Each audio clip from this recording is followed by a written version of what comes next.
Impairment of loan receivable.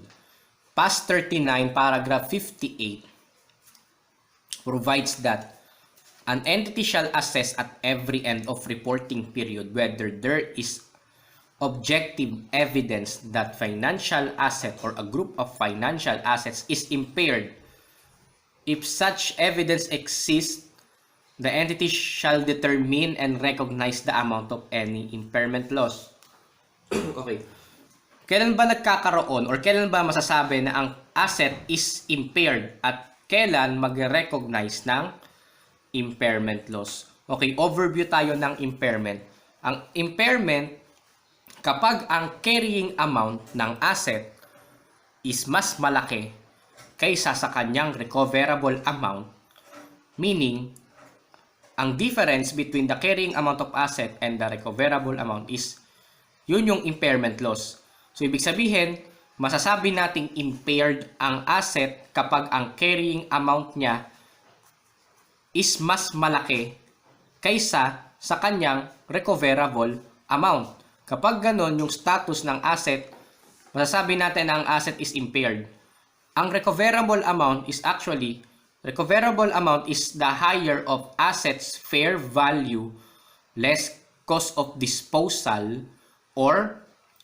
and value in use. Ibig sabihin, ang recoverable amount is yung higher ng fair value less cost to sell ng asset and yung value in use.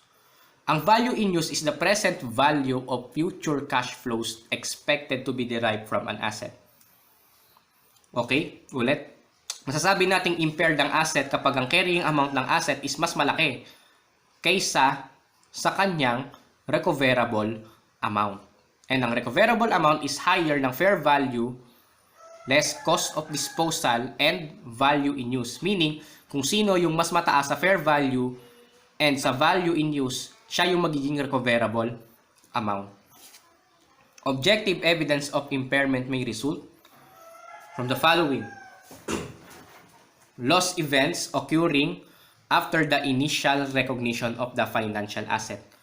Okay, ito naman yung mga example ng event na pwedeng magresulta sa impairment ng asset. Number 1, significant financial difficulty of the issuer or obligor.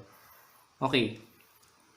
Kapag yung pinautang ng entity is nagkaroon ng financial difficulty, so magkakaroon ng chances na hindi na mare-recover ni entity yung amount na pinautang niya kasi meron ng financial difficulty sa side ng issuer or obligor.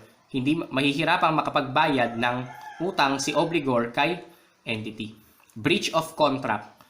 So kapag kapag nagpautang si entity and yung pinagutangan niya is lumabag sa contract, hindi sinunod yung contract, may breach of contract, so hindi mare-recover ni entity or possible na hindi na ma-recover ni entity in full amount yung amount na pinautang or yung loan receivable. Debt restructuring. The lender grants to the borrower a concession that the lender would not otherwise consider. Okay, kapag debt restructuring, ibig sabihin, yung previous term ng utang is binabago, minomodify. Kumbaga, minomodify yung old or yung former terms ng debt versus dun sa magiging bago niyang payment terms.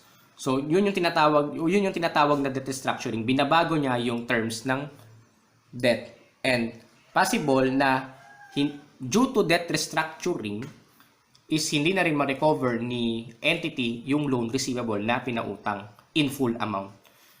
Number 4, probability that the borrower will enter bankruptcy. So, pag yung borrower or yung umutang is nag-enter into bankruptcy, so may possibility na hindi natin ma-recover or hindi ma-recover ni entity yung loan receivable. Number 5, the disappearance of an active market for the financial asset.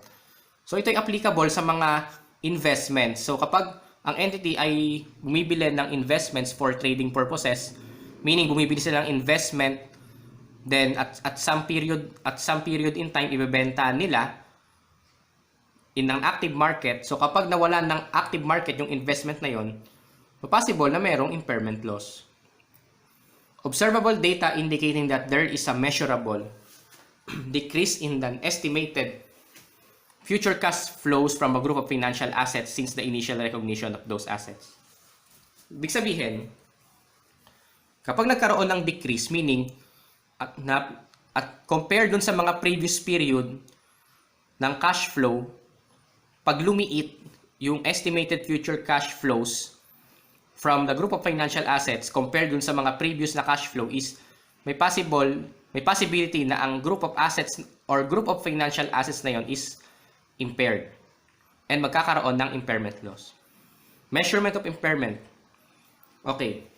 Sa loan receivable, the amount of impairment loss is measured as the difference between the carrying amount of the loan and the present value of estimated future cash flows, discounted at the effective rate, original effective rate of the loan. So, ibig sabihin, ganito yung figure ng computation ng impairment loss ng loan receivable. So, carrying amount is greater than the present value of future payments, meaning, merong impairment. Kasi, mas malaki yung carrying amount compared dun sa total present value ng future payments. Kumbaga, mas maliit lang yung mare-recover na future payments. Sa loan receivable, carrying amount of loan receivable less the present value of estimated future cash flows discounted at the original effective rate, yun yung impairment loss na laging negative. So kapag mas malaki ang carrying amount sa present value of future payments, meaning merong impairment loss on loan receivable.